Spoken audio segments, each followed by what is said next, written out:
artificial intelligence is no longer about what if it was part of our lives. We are right in the middle of it, in the thick of artificial intelligence. And right here in Dubai at the World Government Summit, we have a fascinating person to interview. Cynthia Breazeal needs no introductions. She is a leading American computer scientist, AI and robotics expert. She's a professor of media, arts and science at the Massachusetts Institute of Technology, where she founded and directs the Personal Robots Group at the MIT Media Lab. Cynthia, I really appreciate your time. As I said, that we are in the middle of it, right in the thick of it. There are a lot of AI experiments which are happening. It's about the technology which is being adopted very, very fast.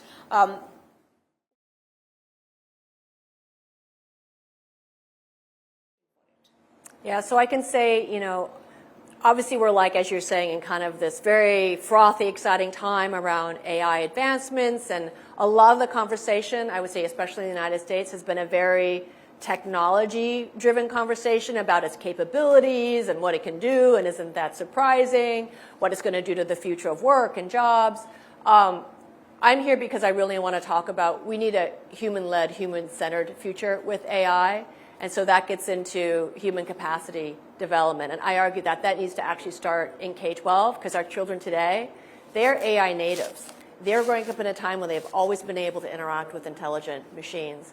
And, as we have been, looking at the, of course, opportunities, particularly around AI in education, we're also seeing that we need to do it carefully and thoughtfully as well, because there's also some real risks as well. So are we really preparing them for technology for future?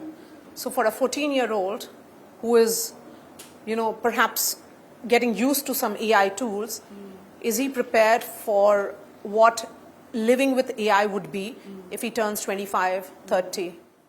So what we definitely appreciate, there's been a number of reports looking at, when you look at jobs today, given all the disruption and excitement around AI, what are companies and organizations looking for? So what we're seeing is, yes, of course, they want young people to have AI skills, to be skillful in their use of AI. They want them to be AI literate, but still, very highly ranked are what we call durable human skills. So the ability to think creatively, to think critically, to be able to resolve conflict, to have teamwork.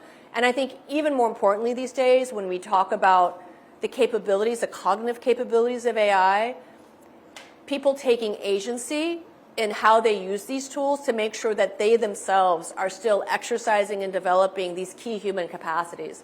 There is a growing concern, and there's been some studies highlighting this risk of cognitive debt, which basically means if you over-rely on AI, it's almost like, if your mind is like a muscle, you go to the gym and you work out, you get stronger, you get better, but when you stop going to the gym, you atrophy. So the concern right now is the same might happen with our cognitive skills. And we know this like when you learn a second language, like if we don't continue to use it, we lose it. So if people overuse AI for the cognitive, the creative, the things that really humans need to really still take ownership of, there's a risk that children may not develop those skills or they may be diminished in the workplace. So again, how we use AI, how we learn to use AI in a way that's responsible and also effective for our own capacity building development is a very, very important topic. You've spoken about youth in particular. It has to be responsible AI. Youth are creative. These are the years where they learn what is ethics, what is principle, what is empathy in AI designs. Then is AI making the next generation, or should I say our children, smarter or over-dependent? Yeah. So I think it could do either. So I think it's really important when we talk about AI literacy, it's not just learning these skills and these mindsets.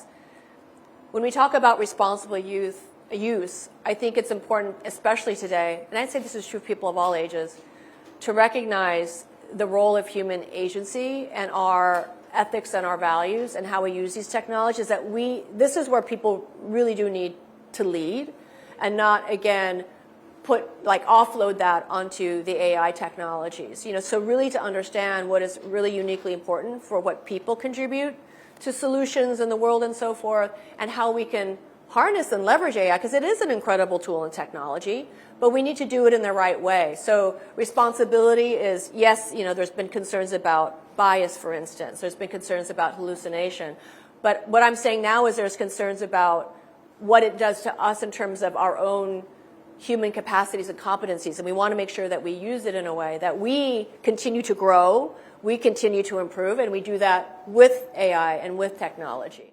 So what will be an AI classroom like? Yeah. So, we at MIT Raise explore, the intersection of AI and learning in a lot of different ways. So we certainly look at, there's been a long tradition of AI tutors. And we've started to see that, yes, if these tutors are designed in a way that's aligned with sound pedagogical principles, it can enhance children's learning, and that's great. But what I've just shared with you is now how children actually use these tutors and interact with them is also really important, not to over-rely on them. Just take agency and appreciate the importance of their own productive struggle and learning. Because it's often when you make mistakes, when something's hard, that's when you really, develop a much more full understanding of something, and that also is meaningful to you. So we want to make sure that children understand the importance of productive struggle and take ownership of their learning. We also want children to be creative makers and designers. That's right. So we want everyone to feel empowered to be able to make a better world with AI. It's a very kind of MIT ethos.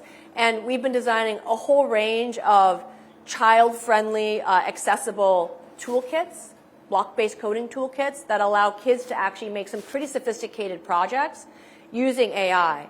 And so now we talk about computational action. So it's not just learning through projects or learning through making, but learning by making a difference. So thinking about the world, thinking about your community. Children really, they have hearts of gold. They want to make a better world, and they don't want to have to wait until they're an adult to do that. These tools are becoming so accessible. They don't have to wait. We have platforms like MIT App Inventor that allows kids to make working mobile apps for iOS and Android that their families and friends can use to open up opportunities for them. So this we found is incredibly not only empowering and sets kind of that mindset as I can make a difference through these tools and technologies. It energizes all of their learning because now they know what I'm learning right now is relevant because I can help someone with what I'm learning.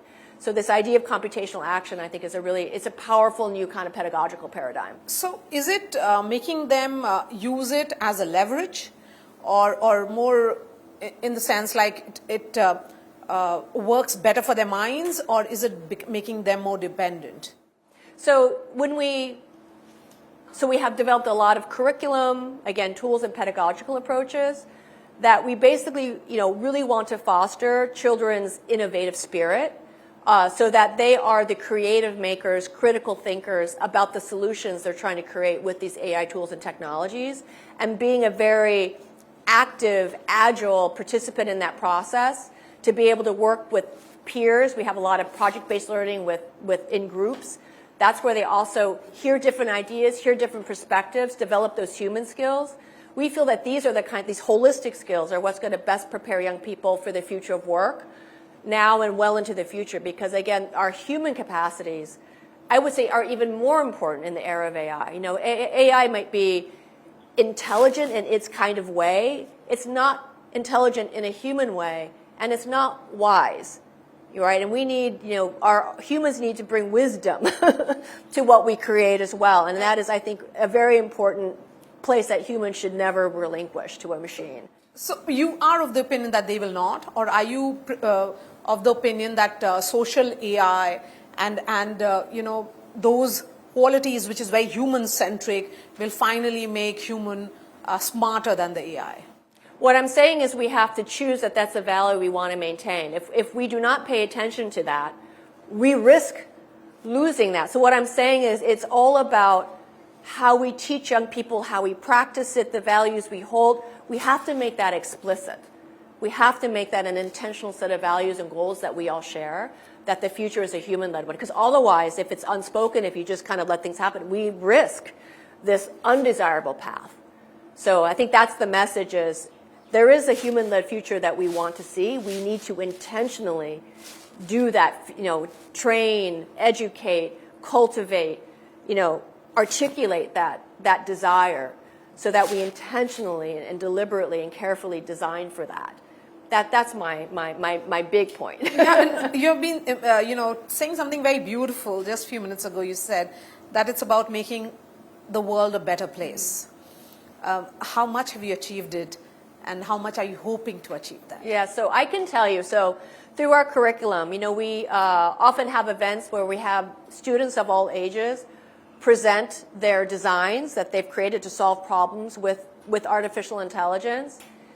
They are so inspiring with the kinds of applications they come up with. I mean, I think children, again, they have hearts of gold. You see the care, the compassion, the empathy they have with people all around them. We've seen children, again, with, these sophisticated AI tools integrated into these child-friendly coding software kits. They do things about better climate. They do things to help people with disabilities. They do things around helping people learn. They do things about helping, children who may be coming from different cultures, being able to come in and feeling welcome in a new country. All kinds of things, things for the environment.